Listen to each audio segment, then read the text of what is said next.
I'm Anita White. I'm a life coach with WhiteLighter Coaching Quest. Welcome to my show, Coaching Conversations. The purpose of my show is to discover how we live out our divine purpose. I interview a guest that talks about how they're living extraordinarily their ordinary life. Today my guest is Gina Ferrel. Welcome, Gina. Thank you, Anita. I'm glad you're on my show today. So let's just start out with tell me a little bit about you and your life. Well, I'm a single mother. I have 3 children. I am currently living my divine purpose. I am creating a business around that divine purpose, which includes healing. I'm a channeler and a therapeutic coach, amongst other things. So how did you start to discover what your divine purpose was, Gina? It was a long journey. How I discovered my divine purpose was I started taking a path of healing from the inside out. I was recently divorced and was a stay-at-home mother and needed to find myself. I wanted to consciously move forward in my life with a purpose, with something that I was passionate about, and I just knew I did not want to continue the same path that I was on, and I wanted to present a new me, an authentic me. So when you say that, an authentic me, tell me what that means. Authentic Gina is one who is divinely guided. I am very guided by spirit. I feel that on my journey, I have accomplished balancing the humanness with the divine essence of my spirit. And I feel the way that I do that is, well, I start from the heart. I'm heart-centered. I always try to start my day being heart-centered, coming from the heart, having a vibration that vibrates out into the world from this center. Now, there was a time in my life where I went through that too. I've got 3 sons, but went through a divorce when I was really young, like 23. And I didn't realize it then, but I realize it now, that I was living out someone else's version of me. Yes. That there was a certain set of expectations because of the culture I grew up in and the family that I had, that was what the purpose was to have children and to be married and to be beholden to the family. And that idea of having an identity outside of that, it never occurred to me until I got divorced. And I too didn't really know who I was, but I knew that version of me wasn't accurate. And I didn't even hear about that word authenticity until, I was in my 40s and I'm 53 now.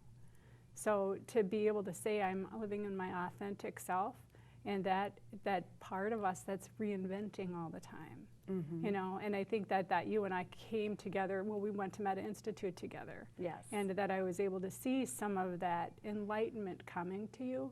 But what amused me and amazed me was that you seemed to be an ordinary stay-at-home mom, like many of the women in the group. And then you started getting your junk out of the trunk and unloading, right? Yes. And there were many issues that came up, and I won't go into any of those, but it was almost as if there was a part of you that was just starving to reveal itself, but there was this veil and cloud of so many things that other people had told you were. So that, getting rid of that version of you. But then there was something that amazing that happened, and I didn't fall witness to a lot of this. But that channeling and that downloading, and it was almost as if once that stuff was cleared away enough, that divine light started coming through you. And I want to know about how did you know you were a channeler? And I've seen some of your automatic writing skills, and how did that come? It was like a white light in the middle of the night, or tell me. Well, that story is kind of funny. I love to go to psychics and have readings done. And I don't know how many years before I actually was able to channel, I kept getting readings and people would tell me, you have the gift of channeling. And I was like, okay. And they said, get a book on it, whatever. And I never did that. I just started the journey of healing all of my stuff, peeling that onion. And it seems as I peeled those layers of discordant energy off of me and filled myself up with light, it just kind of came. And it actually came one day at Meta. There was a discussion going on, and there was a student that she was telling a story about herself, and I saw it affect another person in the classroom very deeply. And I was just sitting with my notebook and a pen and my paper, or paper and pen, and all of a sudden I just started to write. And I looked down and I was trying to decipher what I wrote, because it was kind of funny looking. All the words were combined together. There was no break in the words, and it was really huge. And I looked down, and a message came through to give this classmate. So I waited till break and asked if I could share the message, and I did, and it was exactly what she needed to hear to kind of put the piece of the puzzle together with what she was experiencing, and that was when it all began. So then what? Then I ran with it. Uh-huh. I do soul essence readings, they're called, and with the gift of channeling, I can connect in to my client on a soul level. And the information I can get can be about their everyday human existence, or, well, there's some of that in there, and then there's also on a level of soul, their journey and the ascension process, the lessons that they're here to learn, and I can give them guidance on how to break free some of the discord, and align them with their authentic self through this gift. So. Well, what happened to me was that I became more empathic, and I was already empathic. And I get to the soul level, but it's through the avenue of someone's emotions. And it's very similar to when you said I connect in with their soul. Well, I start feeling the energy of their light, if that makes sense. It does make sense. And so when someone starts talking to me, it's like there is a message that's behind their words. And it's similar to what we learned in neurolinguistic programming, but I don't have to think about what it is I need to say to them. The words are already coming out of my mouth by the time I figure out what I'm doing. And I think that, you know, what we've learned, and maybe just as practitioners, is something very important, and that is to get a verbal agreement from the client to give them the information and not just give it to them. You know, because sometimes, and in my earlier days, people would say, I'm not ready to know that yet. Right. You know me way more than I know me, and I feel so transparent when I'm with you. I think you can see things I can't, and I'm embarrassed by that, or it makes me afraid of you. And it's because of that. I can't hardly describe it, because sometimes it feels like it's a physical thing, you know, like I can sense that someone's got a little coldness about them, and I can mention something about that, or I have a sense that somebody is just like all prickly. You know, I cannot see it, I can sense it. And I think that all of us have the ability to be empaths, or that we're all empathic, because people walk into a room all the time and say, yeah, I could just, no. Or, oh, I felt like, you know, there's light coming in the room. And that heart energy, I've studied and learned about heart math, and bringing up that emotion and bringing up that passion and that love, so I can project into a space before I arrive that energy. So even if the room isn't all that welcome, I feel welcome because my space has been kind of claimed already. So tell me, is there someone specifically that you've experienced maybe over time that you could talk about their story or your story about a healing that happened?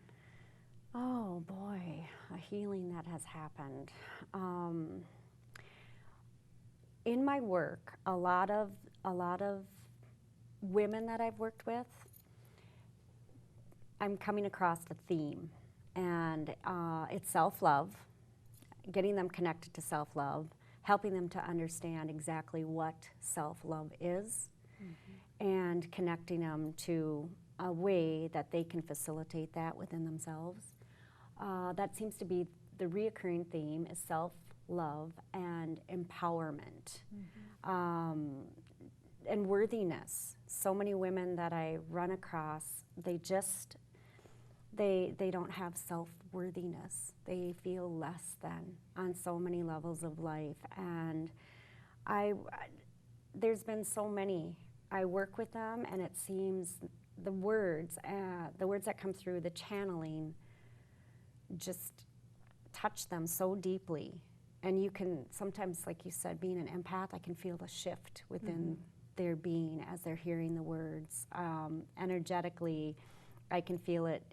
It lands in the chakras. Like I can tell when I'm reading the information back to them where the area in their lives they're struggling with, where some of this less than or not feeling worthy is being played out in their lives, because I can feel it inside my body, and I can feel when they release it.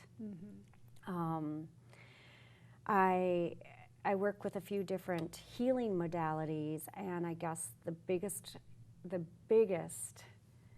healing change that I saw in somebody was a woman that I just worked with. She felt she had Lyme's disease.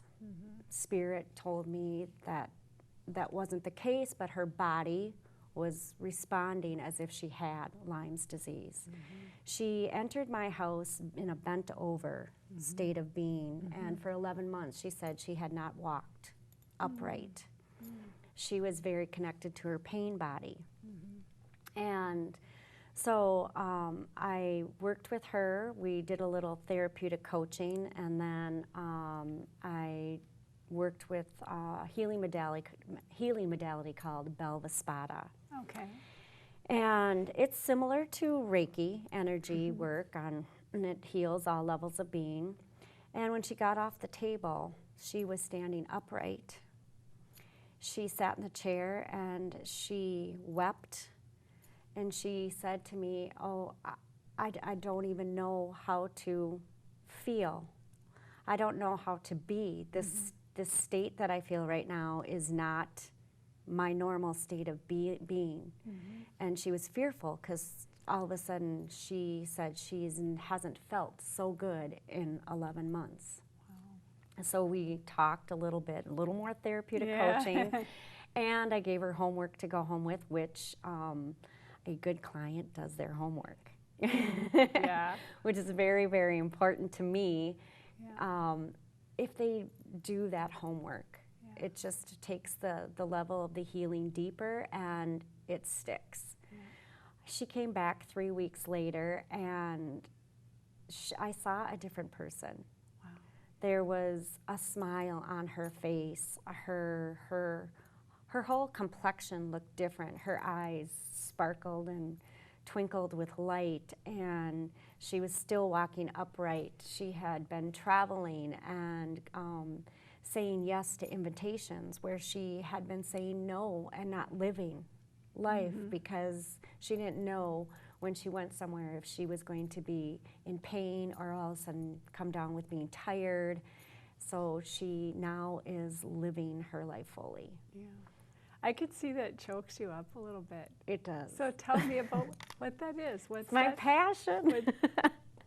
It's just my passion to see transformation in people and to see, just to see them heal.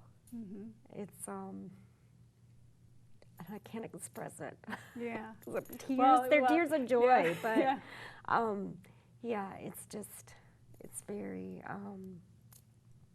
Well, and to have that kind of metaphorically, for me, what I'm hearing is that it was almost a projection, an external version of her, that she was shut down physically and living in that pain body, like you said, but it was manifesting physically, where us in our previous life, it was manifesting emotionally. And we were still as shut down and maybe as bent over and still not able to get to the source and the core to move that on so we could live in that light. And during this healing process, I started off with the Reiki because the Reiki is is my go-to. I've been doing it for a long time, and I Yeah. just learned the Belva Spada, and I kept being guided, no, do the Belva Spada. And so I was checking on her chakras, and she was open here, and the crown chakra, and open at the root, and everything else was shut down. So literally no life force energy in this woman. She felt that she had no energy to live. And as I was working on her too, I got to the solar plexus chakra, which contains our life force energy. And I was checking that I was using a pendulum to check the flow and the openness. And instead, it was going across her body like this. And I've never come across that before. And I kind of said in my mind quietly, well, what is this? And I said, is it blocked? No, there's energy there, but it's not flowing properly. And I said, I kind of asked spirit in my mind, I'm talking quietly to them, and I said, what do I do? Yeah. And they're like, shift it. And I said, well, how? And they said, use your hands. And I'm like, okay.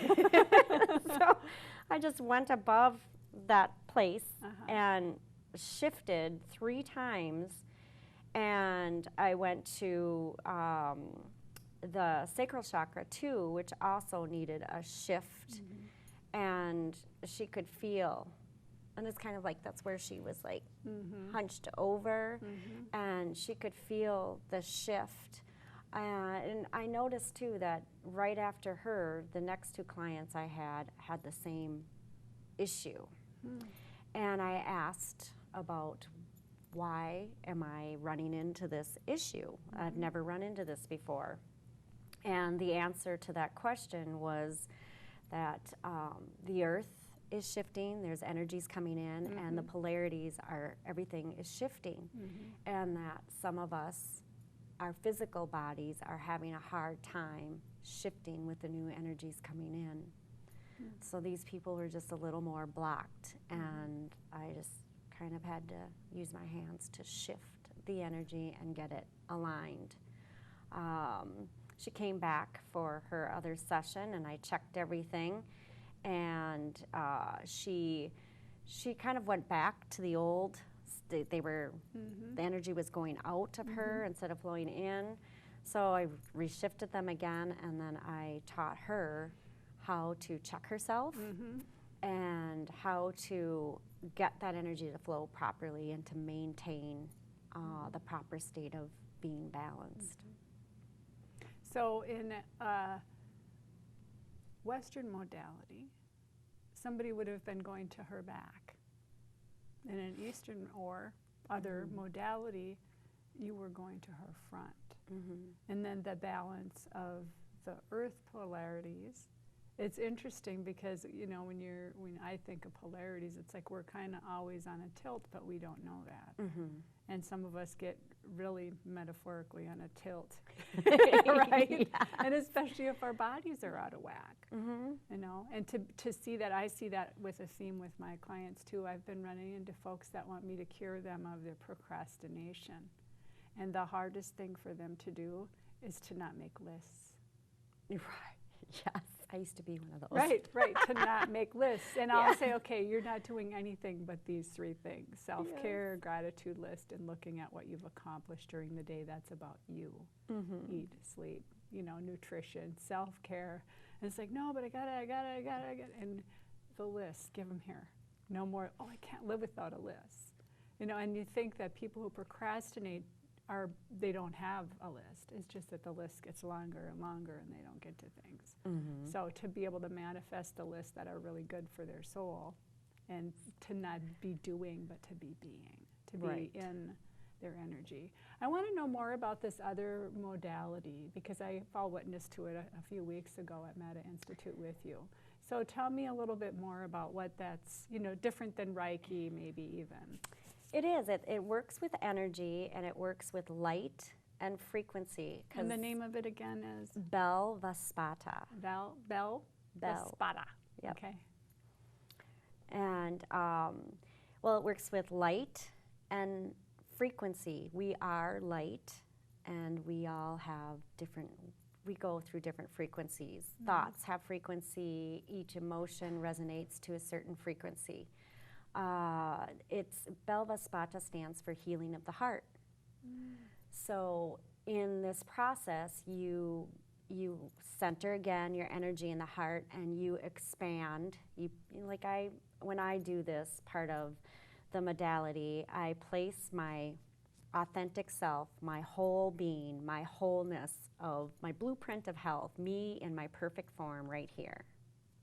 And from there, I expand outward, and I include my family, I include my friends, I include my clients, and then I expand where I go out into, I picture the state of Minnesota in here, and I keep going out and out and out. It gets out to where I'm placing the world, and I can literally feel the energy within my being and every cell as I expand further out, like light up with energy. Wow. And I get out to all the way out to our galaxy, and then the galaxies beyond that we aren't aware of, and to the very thin membrane of the whole, of the oneness. And then I kind of see myself disappear in there, and I'm just part of that in perfectness. And from there, I'm working with very high vibrating angels and lords that govern over these sigils. And they're these beautiful sigils. And you place them in the person's being. I call upon and just ask that sigil, like love and trust is one of the sigils, and I place that in the person's being, and they're living in them. And when I'm not with a client, when I do this meditative state at home every day, I continue to place my client there and send their living sigils healing energy to keep them on their path. It was just a modality that I go to this group. I have a meetup, and I've learned some different techniques of, just different things. Like I wanted to learn about tarot cards. I wanted to learn about numerology. So I've taken some classes there, and all of a sudden this was presented to me. I wasn't going to do it, and I asked for a sign. Should I be doing this? And I got my 3 signs. You just didn't get one sign, you got 3. I got 3, and I said, okay, I am going to do this. And I just took it on, and it seems to flow really well with me, and I connect to it. This modality was channeled by a woman. Her name is Almeen. She writes a lot of books. She's on YouTube, and she talks about the oneness. She talks about the shifting of the polarities, and how before differences attracted, the different polarities attracted each other, and now with all of the shifting that we're experiencing here within ourselves and on the earth plane, like is attracting like. And so this healing modality comes through that.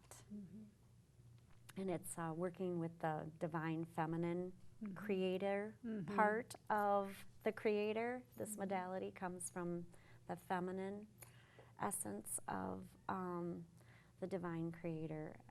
And I'm still learning about it and working with it. So every day is like a new adventure with it.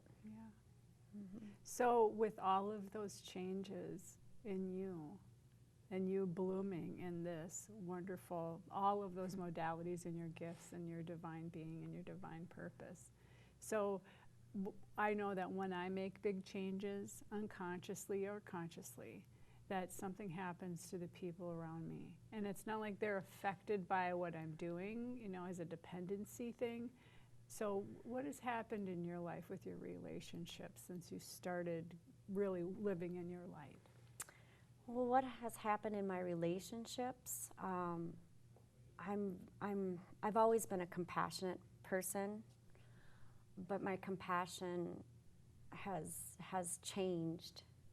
I see them, I just see people in in their fullness of potential. Mm-hmm. I see them and I accept them where they're at, Yeah. right here and now. Yeah. Even in the gunk, I just accept them where they're at Yeah. and support them. I've had some discussions with some people this morning about perception of emotion and how people perceive what people are going through, and if it's uncomfortable for them, they immediately try and get that person to feel differently. Mm-hmm. That I can see you're feeling bad, so I'm going to clown around and make you feel better.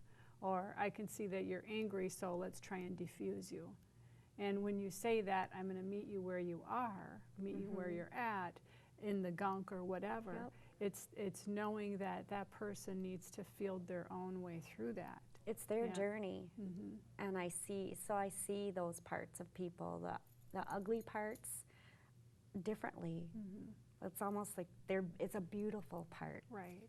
Yeah. Yeah. And I Right. hold them in that place of potential, knowing that this is their journey.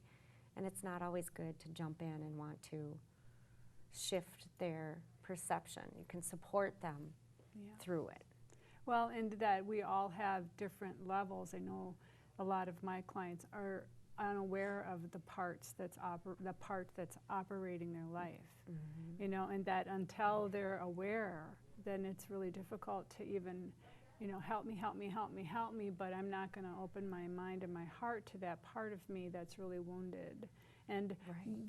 the theme in my clients, yes, most of them have some kind of addiction or some kind of obsessive compulsive disorder, from hoarders to addicts. And what I find, and I think it's like finding light, because I've worked through some of that on my own with other issues, but it's that deep down in the core is that same thing you were talking about with the women that you've been helping.